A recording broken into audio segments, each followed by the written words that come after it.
What is Donald Trump doing?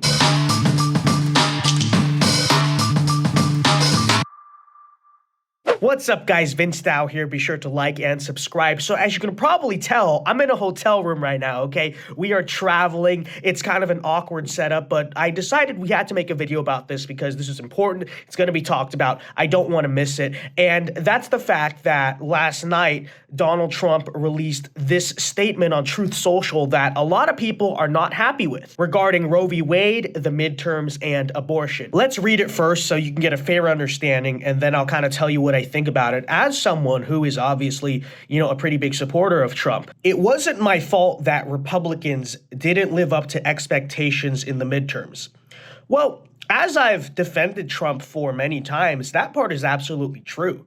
You have so many neocons and never-Trumpers coming out of the woodworks and blaming the entire thing on Trump. It was all Donald Trump's fault. And that's just ludicrous. First of all, Donald Trump was not on the ballot. The Republican Party was. And frankly, like I said, I think a lot of people simply use that as an excuse so that way they don't have to address the real failures of the Republican Party, whether that's Ron McDaniel, Mitch McConnell, Kevin McCarthy, all the people that are actually in charge of managing these elections and trying to get their people elected. And so this is something we've pushed back hard on many, many times. And let me make that clear. I certainly do not come at this from the perspective of some never-Trumper. And you definitely have a lot of that nowadays in the conservative movement. A lot of people have turned on Trump months ago, okay? And I'm not one of those people, but here's the part where I disagree.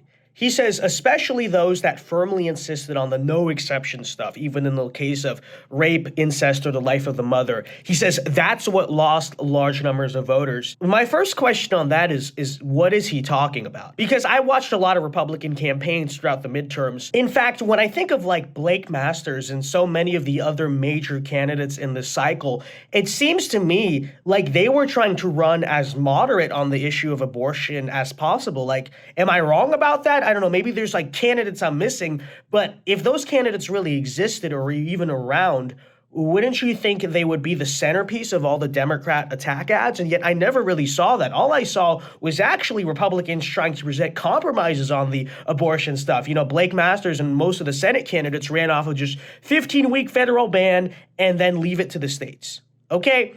Which, I have my disagreements about as a pro-lifer. Like, I would like to ideally see it federally banned. But, just as a matter of reality, Republicans were not campaigning on that, and especially the Republicans who lost. I mean, let's talk about that. And maybe there was some congressional candidate in Alabama who was running the 100% true pro-life stance, but presumably that guy won. It was all the people running on the moderate stance on abortion and ended up losing, so it's like, what really is the argument there, right? And yet Donald Trump kind of here uses that perception to basically, in my opinion, it's kind of a shot at the pro-life movement, right?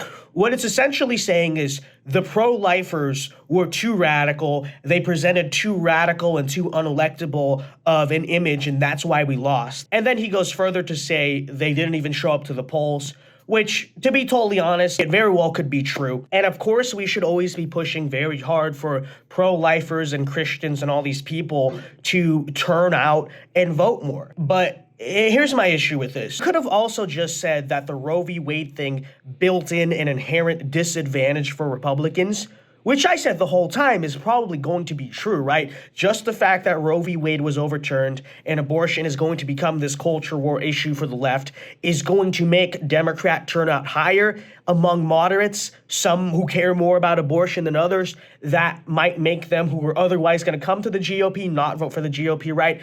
But that doesn't have anything to do with the pro-lifers. That has nothing to do with pro-lifers running too radical of a message. That just has to do with the fact that, like, Roe v. Wade was overturned, this was going to be a natural consequence, a natural backlash of it. And if that's what Donald Trump is trying to get at here, then I think that's an acceptable argument. I mean, I really wouldn't take issue with him saying that, but instead, what he essentially does is he blames the pro-lifers. He blames the pro-life movement for saying, you didn't show up to vote and you push Republicans to the right on this issue. He then goes on to say, plus Mitch's stupid money. That last comment, Mitch's stupid money, Mitch McConnell's blatant mishandling of funds and campaigns and elections and all of that, that's absolutely true. I would like to make an edit to Donald Trump's statement that I think is completely more accurate, okay? And it's just this, all right?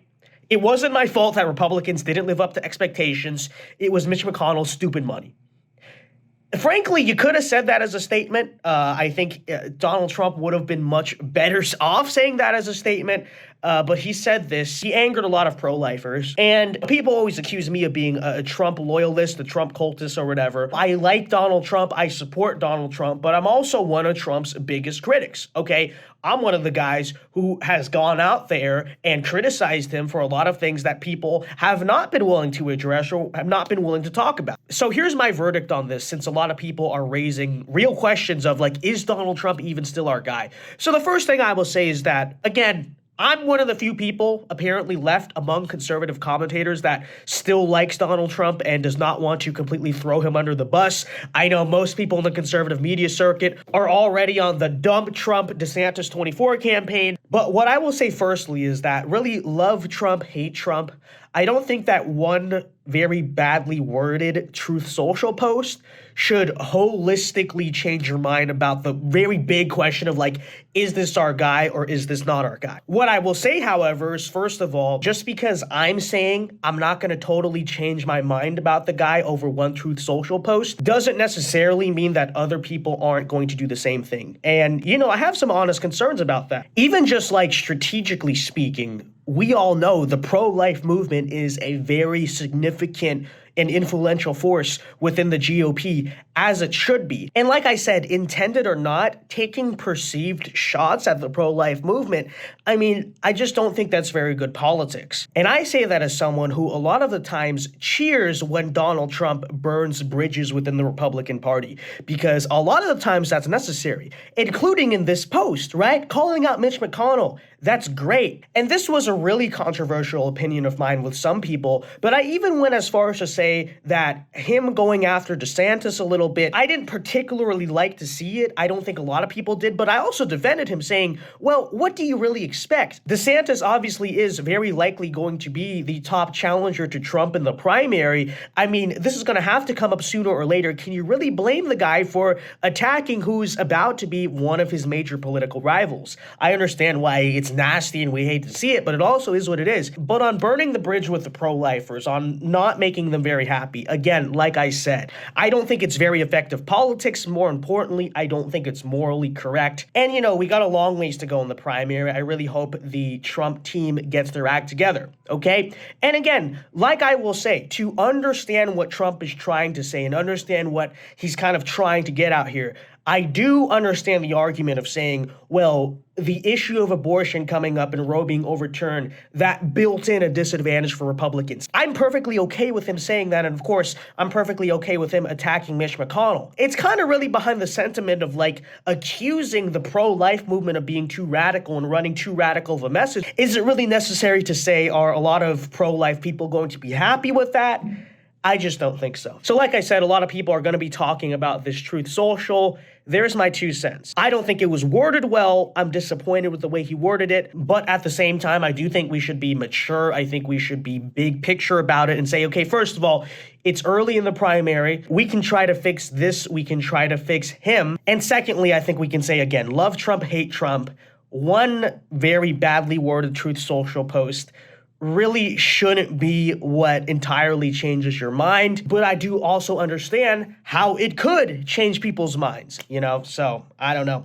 Again, there's my 2 cents. Let me know what you guys think in the comments down below. And I will see you guys soon, probably when I get back from Dallas. I don't know, might do some collab content with other right-wing creators here in Dallas. Not sure about that, okay? Not sure. Just hint, hint, wink, wink.